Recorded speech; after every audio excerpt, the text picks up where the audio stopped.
Pag-usapan natin mga kababayan itong banat ni Sara kay Batangas Representative Jinky Beatrix Luistro. Bumanat si Sara po sa uling kampanya. Sabi ni Sara, hindi niya kayo nagbayad ng legal fees sa asawa ko? 8 million pesos? 8 million na yung pagkakautang. Tinayar daw mga kababayan yung serbisyo ng asawa niyang abogado na si Attorney Hans Carpio. Pero hindi nagbayad itong si Congresswoman Jinky Beatrix Luistro. Ngayon, nag-react na rin po si Congresswoman Luistro. Mamaya, ibigay ko sa inyo yung buong kwento mga kababayan. Dito ninyo kasi mga kababayan, mako-confirm na talagang si Sara Duterte mahilig magtay ng kwento, ng istorya. Galit na galit kasi siya. Kasi si Jinky Luistro, isa sa mga pangunahing prosecutors po, House prosecutors. Gusto niyang matalo para hindi siya makaupo mga kababayan bilang House prosecutor sa impeachment case laban sa kanya sa Senate trial. But anyway, dito muna tayo mga kababayan sa joke time portion para relax lang. Padara ni John Erwin Habulin. Ito, kwentong biyahero, may mag-ina sumakay ng bus papuntang Maynila. Pag-akyat ng bus ng mag-ina, sabi ng bus driver doon sa nanay. Tanong ng bus driver doon sa nanay, saan po kayo? Sabi ng nanay, sa Cubao po kami.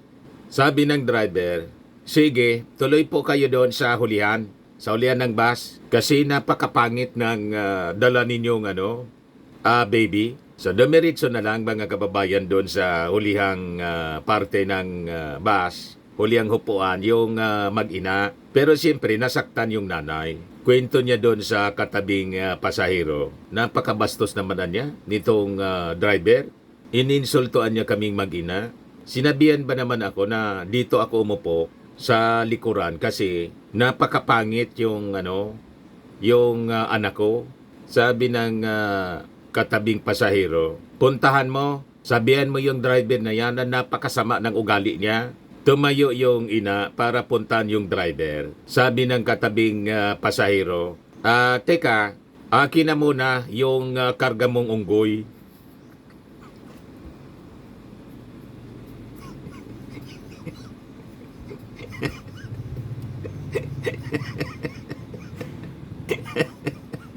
Mas matindi pala mga kababayan. Mas matindi pala yung katabing pasahero sa likod. But anyway, joke man lang po. Ngayon, hindi ko nahingin yung Gcash niya kasi wag na daw. Hindi siya interesado sa 200 pesos. Anyway, maraming salamat sa entry po ninyo. Yung mga gusto na magpadala ng mga jokes, mag-message lang kayo sa aking Facebook account, Dante Maravillas, at sa page natin, Dante Maravillas Vlog. Balikan natin yung ating kwento tungkol sa banat ni Sara Duterte. Sabi rito, BP Sara accuses OBP Fund Probe lawmaker Luistro, si Jinky Luistro ng Batangas, of dodging legal fees. Hindi mo anya binayaran yung legal fees mo sa asawa ko? 8 million daw, mga kababayan ang pagkakautang. Hindi nagbayad. Ibig sabihin, sinuba, mga kababayan, ni Congresswoman Jinky Luistro, yung abogadong asawa ni Sara Duterte, si Attorney Hans Carpio. Ito yung report ng abogado.com.ph. Ayan, sabi dyan, Vice President Sara Duterte accused Batangas Representative Gervil Luistro, one of the key lawmakers in the investigation of her confidential fund use, of skipping out on legal fees for a case involving her husband. Sabi ni Sara, sa campaign rally sa Bawan na Batangas, when Luistro's husband was charged with rape, Luistro approached her husband, Manasseh Carpio, who is a lawyer, to handle the matter. Tinanggap naman niya ng kanyang asawa yung kaso kasi That is his profession, anya. When the case concluded, the legal fees amounted to 8 million pesos. Pero sabi ni Sara, hindi niya nagbayad. Itong si Jinky Luistro, despite repeated requests to settle the bill. Kaya banat po ni Sara doon sa kampanya, ganyan ang klase ng tao na mali na tinapili, tinakbuhan ng utang. Sino ba? Madaling sabi, sino ba ng asawa ni Jinky Luistro? Si Attorney Man Scarpio, asawa ni Sara. Yan ang pinalalabas mga kababayan na kwento doon sa kampanya. Sabi ko sa inyo, lahat paninira talaga. Kaya tama na sa isang kampanya doon sa Cebu, ang sabi si Sara, hindi pinakyat sa stage. Pinigilan na makaakyat sa stage kasi wala mang sasabing mabuti, lahat man lang paninira. Kung hindi paninira, pagbabanta, tulad ng ginawa niya doon sa Maynila mga kababayan, pinaulanan po ng paninira yung 3 congressmen, si Valeriano, si Joel Chua, saka si Benny Abante. Yun din mga kababayan ang ginawa doon sa Batangas nang pumunta si Sara. Bumuga na naman po ng apo yung dragon. So sabi ni Sara, naintindihan ko niya, not all clients are able to pay all at once and settle their bill in increments. Pero anya itong si Jinky Luistro, wala man lang ibinayad. Pero anya, sige niya ang pamigay ng aid dito sa Batangas ngayong kampanya. Sige ang pamigay ng ayuda daw si Jinky, pero hindi nga kayang magbayad ng pagkakautang sa kanila. 8 million of legal fees. Yan ang sinasabi, mga kababayan ni Sara Duterte. Ang tanong, totoo naman kaya na may utang si Jinky Luistro? May kaso talaga yung asawa niya, rape. Pero sabi ni Jinky Luistro sa mga interviews, matagal na, fabricated daw, mga kababayan, yung kaso na final sa kanyang asawa. Kaya during the campaign, sabi ni Sara sa mga taga-Bawan, wag no anyang iboboto. You have to correct their mistake, anya. And dapat anyang iboto. Sa pagka-kongresista, yung kanyang kandidato na si Ranillo Abo, who is seeking a comeback. Yun kasi yung natalo. Incumbent siya dati. Tinalo ni Jinky. First termer po itong si Jinky Luistro. Pero dahil napaka-bright, napakagaling po na kongresista, mabilis yung kanyang pag-shine.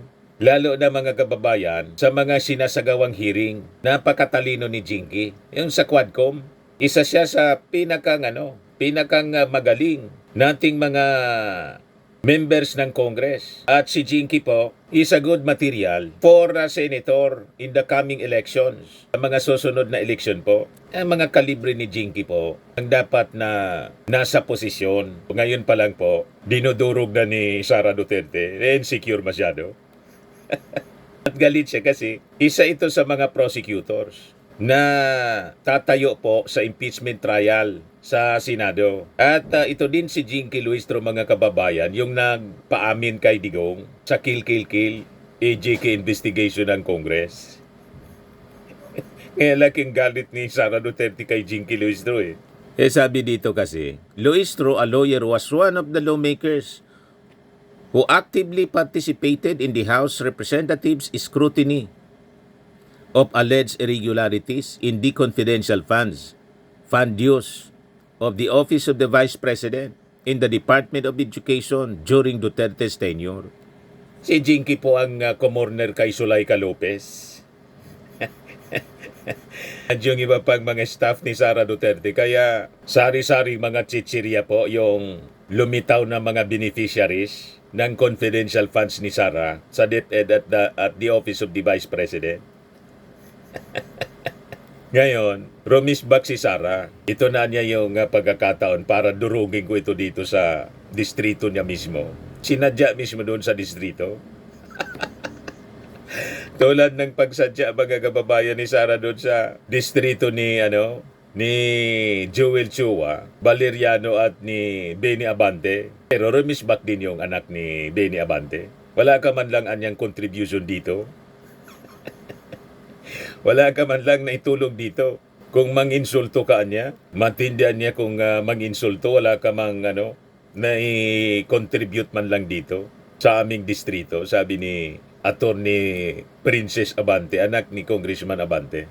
O ngayon, sinagot immediately. Hindi pinalampas mga kababayan ni Jinky Luistro itong mga akusasyon ni Sara Duterte. So, pakinggan natin, may utang nga ba talaga? O gawa-gawa lang po ni Sara Duterte yung akusasyon? Ito po si Congresswoman Jinky Luistro ng Batangas. Sa huli, nais ko lamang pong magbigay ng mensahe kaugnay ng naging pahayag ng ating Vice Presidente kahapon sa sortie ng ating katunggali. Mawalang galang po, hindi po buwaya ang Congresswoman ng Batangas 2nd District. Ang Congresswoman po ng Batangas 2nd District ay Congresswoman na nagtratrabaho sa tiwalang ibinigay ng taong bayan. Pangalawa po, ang Council of Record po ng aking asawa sa mga fabricated cases of rape na kanyang pinagkaanan ay si Attorney Nilo Divina ng Divina Law Office and my two good friends, Attorney Johnny Magbuo and Attorney Bong Panganiban.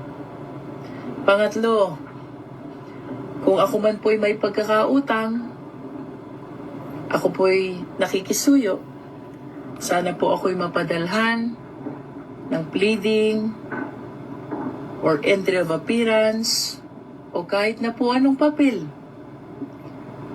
upang akin pong maunawaan ang naging partisipasyon ng inyong law office sa fabricated cases of rape na naging kaso ng aking asawa. Pasensya na po, pero hindi ko po ito maunawaan. Pero rest assured po na kung may makikita akong papel na nagpapatotoo na naging bahagi po ang inyong law firm or law office sa mga kasong nabanggit, pagsisikapan ko po na bayaran ang sinasabi niyong utang. Hindi ko lang po maintindihan. Siyam na milyon daw po yun. Kung wala namang entry of appearance, wala ding pleading, para pong ang hirap maintindihan kung saan nanggaling ang siyam na milyon na pagkakautang. Ito pong aking pagsagot ay hindi po para sa aking sarili. Ako po'y sumasagot sa mga naging pahayag ng Vice Presidente kahapon dahil obligasyon ko po na alagaan ang dangal ng aking mga kababayan dito sa Batangas 2nd District. So walang council record, walang entry appearance or pleadings. Pero gustong maningil. Parang yung paggastos lang mga kababayan ng confidential funds in 11 days, 125 million. Ngayong records po, mga acknowledgement receipts, beneficiaries po, mga lumalabas po, mga kaluluwa, fictitious. Malamang pati itong appearance na kiniklaim ni Sara, wala man appearance nga. Pero gustong maningil. Walang council record, council of record, walang pleadings o appearance sa korte sa kaso mga kababayan na fabricated rape laban sa asawa ni Luistro. Pero si Sara, lumalabas, gustong maningil. O diba? Magpakita ka anya muna ng papel, maski anong anyang papel na nagsasabi na tumayo, magpapatunay ng pagtindig, yung partisipasyon ng law firm ninyo anya, law firm ni Attorney Man Scarpio. So, madaling sabi, imaginary po itong sinasabing pagkakautang na 8 million. Pero sabi ni nagkamali lang siguro. Sa report ng abogado.com.ph, ang sinisingil, ang sinabi ni Sara 8 million. Pero ang nabanggit dito ni Luistro, ang sinisingil 9 million na pagkakautang. Pakita ka niya ng papel. Entry of appearance. Madaling sabi, baka hindi man hindi man nagtrabaho bilang abogado. Gustong maningil ng sweldo. Ano? Pag nakapakita ka niya, babayaran kita. 8 million, hindi kayang bayaran ng isang congressman na tulad po ni congresswoman na tulad ni Jinky Luistro. Wala nga naman, hindi makapag-produce ng 8 million pesos si Jinky. Di ba po, mga kababayan? Yes, sabi dito ng nag-post nito na si Marcos loyalist Benji Contreras. Puro talaga fake news si Sara Duterte Carpio. Makapanira lang ng mga kalaban.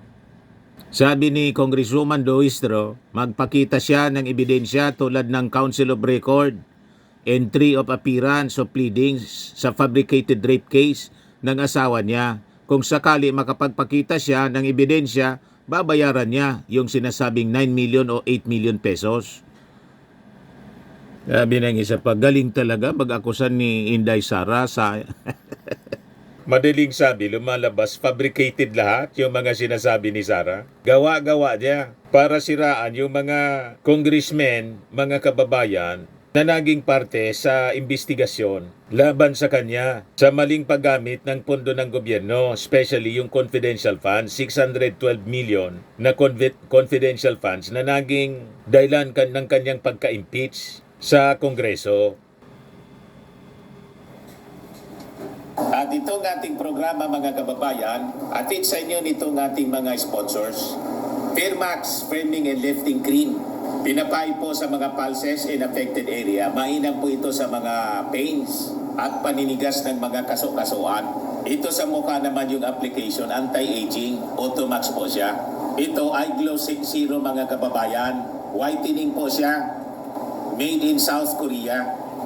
Ito naman po, Nengxia Red Mix Fruit Drink. Gawa po siya sa goji berry. May anti-cancer properties po siya.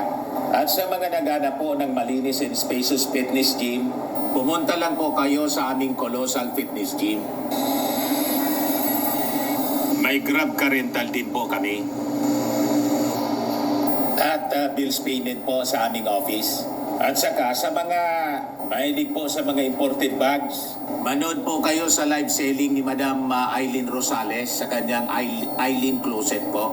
Pati mga shoes, ito yung kanya po. Ito yung kanyang page. Kita ninyo, napakagandang mga online selling po siya. Si Madam Eileen Rosales. Cellphone number niya po, 773-798-7816.